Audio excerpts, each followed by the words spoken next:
Hi friends, അസ്സലാമലൈക്കും. Welcome back to Misriya family vlog. അപ്പോൾ ഇന്ന് ഞാനിവിടെ വന്നിരിക്കുന്നത് ഒരു ചെറുപയർ പായസത്തിൻ്റെ റെസിപ്പി ആയിട്ടാണ്. അതിനു മുമ്പ് ഈ ചാനൽ ആദ്യമായിട്ട് കാണുന്ന കൂട്ടുകാരുണ്ടെങ്കിൽ ഒന്ന് സബ്സ്ക്രൈബ് ചെയ്യണേ. അപ്പോൾ നമുക്ക് വീഡിയോയിലേക്ക് പോവാം. ഞാനിവിടെ 1/2 കിലോ ചെറുപയർ എടുത്തിട്ടുണ്ട്. ഇനി നമുക്കിത് നെയ്യ് ഒഴിച്ചിട്ട് നല്ലപോലെ ഒന്ന് വറുത്തെടുക്കാം. അപ്പോൾ ഞാനിവിടെ 1 ടേബിൾ സ്പൂൺ നെയ്യ് ഒഴിച്ചിട്ടുണ്ട്. ഇനി ഇത് നമുക്ക് നല്ലപോലെ ഒന്ന് വറുത്തെടുക്കണം. അപ്പോൾ നമ്മളിത് നല്ലപോലെ വറുത്തെടുത്താലേ നമ്മുടെ പായസം നല്ല ടേസ്റ്റ് വരുള്ളൂ. അപ്പോൾ നമ്മൾ എല്ലാ ഭാഗവും ഒരേപോലെ ഇളക്കിയിട്ട് നമുക്കിതൊന്ന് വറുത്തെടുക്കാം. അപ്പോൾ നമ്മുടെ ചെറുപയർ നല്ലപോലെ ഒന്ന് വറുത്ത് വന്നിട്ടുണ്ട്. ഈ പരുവായിട്ടുണ്ട് ഇപ്പോൾ നമ്മുടെ ചെറുപയർ. ഇനി നമുക്കിതൊന്ന് വേവിച്ചെടുക്കണം. അതിനായി നമുക്കൊരു കുക്കർ എടുക്കാം. അപ്പോൾ ഞാൻ കുക്കറിലാണ് ചെറുപയർ വേവിച്ചെടുക്കുന്നത്. അപ്പോൾ നമുക്ക് കുക്കറിലേക്ക് ഇട്ട് കൊടുത്തതിന് ശേഷം ഇതിലേക്ക് 2 കപ്പ് വെള്ളം ഒഴിച്ചു കൊടുക്കാം. ഇനി വെള്ളം ഒഴിച്ചതിന് ശേഷം നമുക്ക് ഇതൊന്ന് വേവിച്ചെടുക്കണം.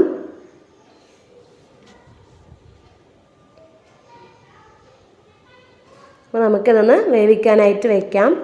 ഇനി ഈ സമയം നമുക്ക് ശർക്കര പാനി റെഡിയാക്കണം. അപ്പോൾ ഞാൻ അതിന് വേണ്ടി ഇവിടെ 1 കിലോ ശർക്കര എടുത്തിട്ടുണ്ട്. ഇത് നമുക്ക് പാനിയാക്കണം. പിന്നെ നമുക്കിതിലേക്ക് തേങ്ങാപ്പാൽ ആവശ്യമുണ്ട്. ഞാനിവിടെ 2 വലിയ തേങ്ങ എടുത്തിട്ടുണ്ട്. അപ്പോൾ അതിൽ നിന്നുമുള്ള പാലാണ് എടുത്തിരിക്കുന്നത്. അപ്പോൾ നമുക്ക് തേങ്ങാപ്പാൽ എടുക്കേണ്ട പണി മാത്രമേ ഇപ്പോൾ ഉള്ളൂ. പിന്നെ നമ്മൾ പണ്ടത്തെ പോലെ ചെറുപയറൊക്കെ പണ്ട് നമ്മുടെ വീട്ടിൽ ഉമ്മമാരൊക്കെ അങ്ങനെയല്ല റെഡിയാക്കുക. ചെറുപയർ ഫുള്ളുള്ളതെടുത്ത് അതിനെ പിന്നെ വറുത്ത് പിന്നെ അവരെങ്ങനെ ചെയ്യുക, അതിനെ അരങ്ങി അങ്ങനെയൊക്കെയാണല്ലോ ചെയ്യുക. ഇപ്പം അങ്ങനത്തെ പണിയൊന്നുമില്ല. അപ്പോൾ നമ്മുടെ ചെറുപയർ നമുക്ക് ഇങ്ങനെ പരിപ്പായിട്ട് കിട്ടുന്നതുകൊണ്ട് വളരെ പെട്ടെന്ന് നമുക്ക് പായസമൊക്കെ റെഡിയാക്കാം. പാലെടുക്കുന്ന ബുദ്ധിമുട്ട് തന്നെ ഉള്ളൂ. അപ്പോൾ നമ്മുടെ ചെറുപയറൊക്കെ വെന്ത് വന്നിട്ടുണ്ട്. ഇനി ഇത് നമുക്ക് നല്ലപോലെ ഒന്ന് മിക്സ് ആക്കാം. ഇനി നമുക്ക് ഇതിലേക്ക് ശർക്കര പാനി ഒഴിച്ചു കൊടുക്കാം. നമുക്കൊരു അരിപ്പയിൽ വെച്ചിട്ട് നമുക്കിതൊന്ന് അതിലേക്ക് ഒഴിച്ചു കൊടുക്കാം. അപ്പോൾ അതിലെ കല്ലൊന്നും അതിലേക്ക് പോവില്ല. ചില ശർക്കരയിൽ കല്ലൊക്കെ ഉണ്ടാവുമല്ലോ. അപ്പോൾ അതൊന്നും ഇല്ലാണ്ടിരിക്കാൻ നമുക്കതൊന്ന് അരിച്ചിട്ട് അതിലേക്ക് ഒഴിച്ചു കൊടുക്കാം.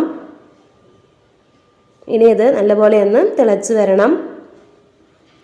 ആ സമയം നമുക്കിതിലേക്ക് തേങ്ങാപ്പാൽ ഒഴിച്ചു കൊടുക്കാം. ഇനി ഇത് നമുക്ക് നല്ലപോലെ ഒന്ന് മിക്സ് ആക്കാം. ഇപ്പോൾ തിളച്ച് വന്നിട്ടുണ്ട്.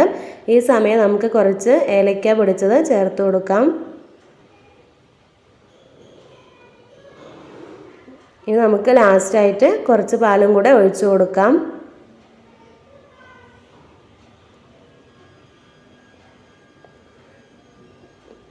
ഇനി ഇത് നല്ലപോലെ ഒന്ന് മിക്സ് ആക്കാം. അപ്പോൾ ഒരുപാട് ഇനി ഇത് നമുക്ക് തിളയ്ക്കേണ്ട ആവശ്യമില്ല. നമ്മുടെ പായസം ലാസ്റ്റ് നമ്മൾ 1-ാം പാൽ ഒഴിക്കുമ്പം ഒരുപാട് തിളച്ച് പോകേണ്ട ആവശ്യമില്ല. പിന്നെ ഞാനൊരു പാൻ അടുപ്പിൽ വെച്ചിട്ടുണ്ട്. അതിലേക്ക് ആവശ്യത്തിന് നെയ്യ് ഒഴിച്ചു കൊടുത്തിട്ടുണ്ട്. 3 ടേബിൾ സ്പൂൺ നെയ്യ് ഒഴിച്ചിട്ടുണ്ട്. പിന്നെ ഞാനിതിലേക്ക് തേങ്ങാക്കൊത്ത് ചേർത്ത് കൊടുക്കുന്നുണ്ട്. തേങ്ങാക്കൊത്താണ് ഞാനിതിലേക്ക് ചേർത്ത് കൊടുക്കുന്നത്. അണ്ടിപ്പരിപ്പ് മുന്തിരിയൊന്നും ചേർക്കുന്നില്ല.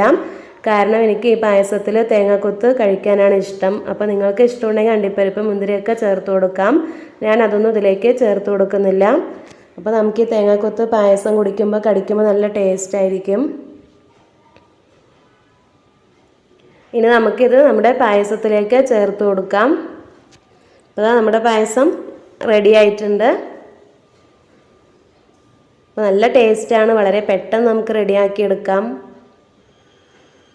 ഇനി നമുക്കിതൊരു ബൗളിലേക്ക് മാറ്റാം. ഇത് കുറച്ച് കഴിയുമ്പോൾ കുറച്ചും കൂടെ നല്ല തിക്കാവും, നല്ല കട്ടിയായിട്ട് വരും നമ്മുടെ പായസം. എല്ലാവർക്കും ഇഷ്ടമാണല്ലോ ചെറുപയർ പായസം. നമുക്കിത് അതിൻ്റെ മേലെ നമുക്ക് കുറച്ച് ആ തേങ്ങാക്കൊത്തൊക്കെ ഇട്ടിട്ട് അപ്പോൾ നല്ല ടേസ്റ്റാണ് കഴിക്കാൻ. എല്ലാവരും ഇതുപോലെ ഒന്ന് ട്രൈ ചെയ്ത് നോക്കണം. പിന്നെ നമ്മൾ പപ്പടമൊക്കെ ഇട്ട് കഴിച്ചാൽ നല്ല അടിപൊളി ടേസ്റ്റ് ആയിരിക്കും.